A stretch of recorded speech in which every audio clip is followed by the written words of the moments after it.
Litre മുതൽ 12 litre വരെയുള്ള ചാക്സൺ aluminium pressure cooker വാങ്ങുമ്പോൾ 3 ലിറ്റർ അലുമിനിയം പ്രഷർ കുക്കറും സമ്മാനം. ഇടുക്കി ഹൈറേഞ്ച് വിറപ്പിച്ചിരുന്ന 3 കൊമ്പന്മാരെ പറ്റിയാണ് ഞാൻ ഈ പറയാൻ പോകുന്നത്. വാർത്തകളിലൂടെ നിങ്ങൾക്കെല്ലാം സുപരിചിതരാണ് ഈ 3 പേരും. ഒന്ന്, ഒരു കൊല്ലം മുമ്പ് നാട് കടത്തിയ നമ്മുടെ അരിക്കൊമ്പൻ, അക്രമകാരിയായ മുറിവാലൻ കൊമ്പൻ കഴിഞ്ഞ ദിവസമാണ് ചരിഞ്ഞത്. പക്ഷേ ചിന്നക്കനാലിനെ ഇരുട്ടി ആശങ്കയിലാക്കിയപ്പോൾ ചക്കക്കൊമ്പൻ എന്ന ഈ കൂട്ടത്തിൽ ഏറ്റവും അപകടകാരിയായ കൊമ്പൻ വനമേഖലയിൽ തന്നെ തുടരുന്നുവെന്നാണ് ഞങ്ങളുടെ ബ്യൂറോ റിപ്പോർട്ട് ചെയ്യുന്നത്.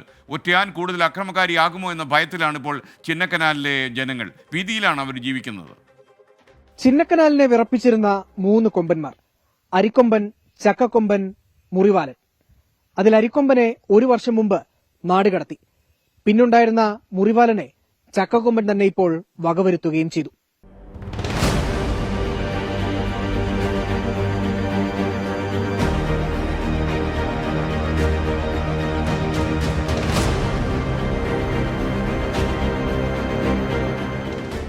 ഒരാഴ്ച മുമ്പാണ് ചിന്നക്കനാലിൽ വെച്ച് ചക്കക്കൊമ്പനും മുറിവാലനും കൊമ്പുകോർത്തത്. തന്റെ അധീന പ്രദേശം കൈയടക്കാൻ ചക്കക്കൊമ്പൻ അടവ് പലതും പയറ്റി. മുറിവാലനെ കുത്തിവീഴ്ത്തി. ഇടതുകാലിന്റെ സ്വാധീനം നഷ്ടപ്പെട്ട മുറിവാലൻ കൊമ്പനെ പെരിയകനാൽ ചിന്നക്കനാൽ റോഡിൽ നിന്ന് 500 മീറ്റർ അകലെയുള്ള കാട്ടിലാണ് അവശനിലയിൽ കണ്ടെത്തിയത്. വനംവകുപ്പിന്റെ പ്രത്യേക സംഘം ശ്രമിച്ചിട്ടും മുറിവാലൻ പിന്നെ എണീറ്റില്ല. നിലവിൽ ചക്കക്കൊമ്പന് മതപ്പാട് മൂർധന്യാവസ്ഥയിലാണെന്ന് വനംവകുപ്പ് അധികൃതർ പറയുന്നു. അതുകൊണ്ട് കൂടുതൽ അക്രമ സ്വഭാവത്തിലേക്ക് ആന പോകുമോ എന്നാണ് നാട്ടുകാരുടെ ആശങ്ക.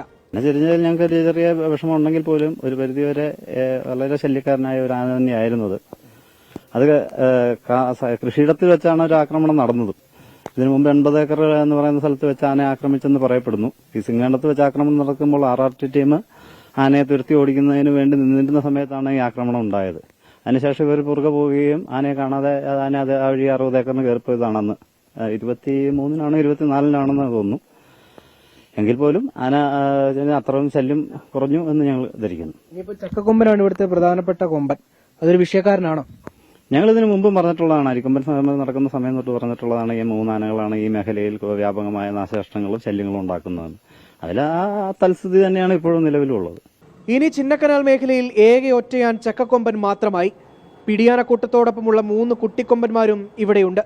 ഭാവിയിൽ ഇവരും പ്രശ്നക്കാരാകുമോ എന്ന ആശങ്കയാണ് മറ്റു ചിലർക്ക്. ആനകൾ ഫൈറ്റ് കൂടാറുണ്ട്.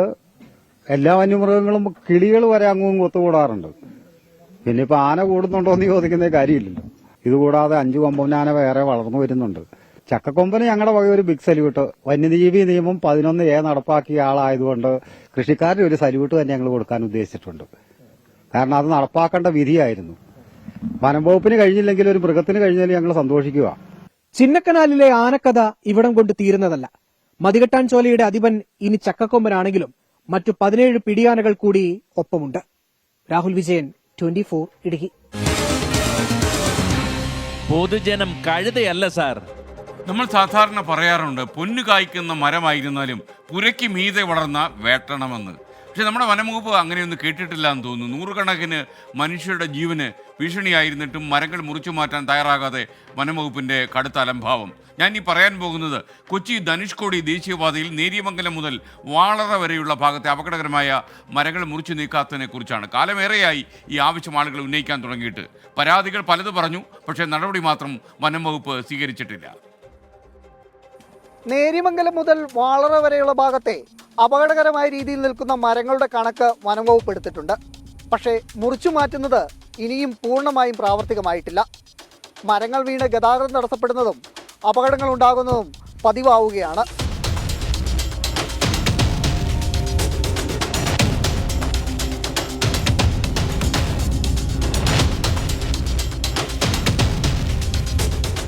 നേര്യമംഗലം മുതൽ വാളറ വരെയുള്ള 12 കിലോമീറ്റർ വനഭൂമിയിലൂടെയാണ് കൊച്ചി ധനുഷ്കോടി ദേശീയപാത കടന്നു പോകുന്നത്.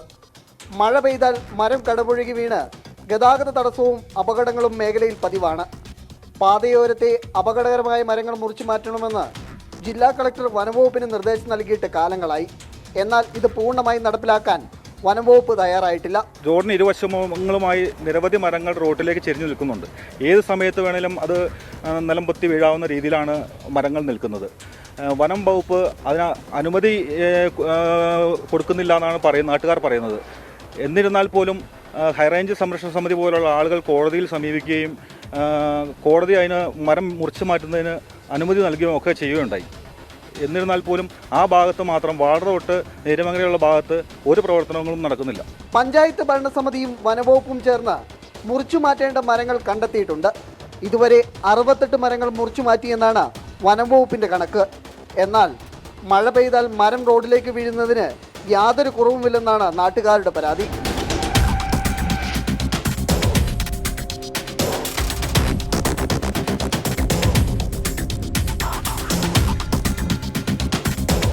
കൊച്ചി ധനുഷ്കോടി ദേശീയപാതയിൽ നേര്യമംഗലം മുതൽ വാളറ വരെയുള്ള ഭാഗത്ത് യാത്രക്കാർക്ക് ഭീഷണിയാവുന്ന മരങ്ങൾ മുറിച്ചു മാറ്റുമെന്ന നിർദ്ദേശം കടലാസിലൊതുങ്ങാതെ പ്രാവർത്തികമാക്കിയാൽ മാത്രമാണ് അപകടങ്ങൾ പൂർണ്ണമായും ഒഴിവാകുകയുള്ളൂ. ക്യാമറമാൻ MD അധീഷിനൊപ്പം എബിൻ ജോസ്, 24 തൊടുപുഴ. പൊതുജനം കഴുതയല്ല സാർ. ഹൈറേഞ്ചിലേക്ക് യാത്ര ചെയ്യുന്ന ആളുകൾക്ക് അറിയാം ഇതിൻ്റെ ബുദ്ധിമുട്ട്. മരം വീണ് മനുഷ്യർ മരിച്ചാൽ ഉത്തരവാദി മൂന്നാർ DFO ആണെന്ന് ഇടുക്കി ജില്ലാ കളക്ടർ ഒരിക്കൽ ഉത്തരവിട്ടിരുന്നു. എന്നാൽ മരം മുറിച്ചു മാറ്റാനുള്ള നടപടികൾ തുടരുകയാണെന്നാണ് വനംവകുപ്പിൻ്റെ വിശദീകരണം. വനംവകുപ്പിൻ്റെ കടുത്ത അലംഭാവത്തിനെതിരെ നാട്ടുകാരും ഇപ്പോൾ കടുത്ത പ്രതിഷേധത്തിൽ. ഇത് റവന്യൂ വകുപ്പ് പൊതുമരാമത്ത് വകുപ്പിൻ്റേതാണ് ഈ നിൽക്കുന്ന സ്ഥലങ്ങളെന്ന് വ്യക്തമാക്കിയിട്ടുണ്ട്. ഫോറസ്റ്റുകാർ അതിനകത്ത് അനാവശ്യമായി ഇടപെടുന്നുണ്ട് എന്നുള്ളതാണ്. ഫോറസ്റ്റ് ഡിപ്പാർട്ട്മെൻറ്റ് അനാവശ്യമായി ഇടപെടുന്നുണ്ട് എന്നുള്ളത് കൊണ്ടാണ് ഈ മരം വെട്ടിമാറ്റാൻ കഴിയാത്തത് എന്നാണ് പൊതുജനങ്ങളായ ഞങ്ങൾക്ക് മനസ്സിലാക്കാൻ കഴിയുന്നത്. 259 മരങ്ങൾ റോഡ് സൈഡിൽ ഏത് നിമിഷവും കടപുഴകി വീഴാവുന്ന നിലയിൽ തന്നെയാണ്. ആശങ്കയോടുകൂടി തന്നെയാണ് ഇതിലെ ആളുകൾ യാത്ര ചെയ്യുന്നത്. ഇത് വെട്ടിമാറ്റാൻ ഗവൺമെൻറ് സമയോചിതമായി ഇടപെടാത്ത പക്ഷം ജനങ്ങൾ നിയമം കയ്യിലെടുക്കുന്ന ഒരു സാഹചര്യത്തിലേക്കാണ് കൊണ്ടുവന്ന് എത്തിക്കുന്നത്. ഈ കാട്ടാന റോഡിലിറങ്ങി നിൽക്കുന്ന സംവിധാനമുണ്ട്. ഇപ്പോൾ ഈ കാട്ടാനയെ പേടിച്ച് വണ്ടി നിർത്തിയിടാൻ വേണ്ടി കഴിയില്ല. നിർത്തിയിടുമ്പോഴായിരിക്കും മരം വീഴുന്നത്. ഇതിൽ പേടിച്ചുകൊണ്ടാണ് ഓരോ ദിവസവും ഈ വഴിയിലൂടെ നമ്മൾ ബൈക്ക് ഓടിച്ചുകൊണ്ട് പോകാൻ കഴിച്ചിട്ടാണ് ഇപ്പോൾ ഉള്ളത്. ഈ അവസ്ഥയാണ് ഇപ്പോൾ നിലവിലുള്ളത്. അപ്പോൾ അതിനിടയ്ക്ക് തന്നെ മരം മുറിക്കാനുണ്ടെന്ന് വനംവകുപ്പ് തന്നെ സമ്മതിക്കുന്നുണ്ട്. പക്ഷേ എന്നിട്ട് പോലും ഈ മരം മുറിക്കാനോ ഇവിടുത്തെ മണ്ണ് നീക്കം ചെയ്യാനോ ഇവിടെയുള്ള യാത്ര സുഗമമാക്കാനോ ജനങ്ങളുടെ ജീവനും സ്വത്തിനും സംരക്ഷണം ഒരുക്കാനോ ഈ അധികൃതർ തയ്യാറാവുന്നു.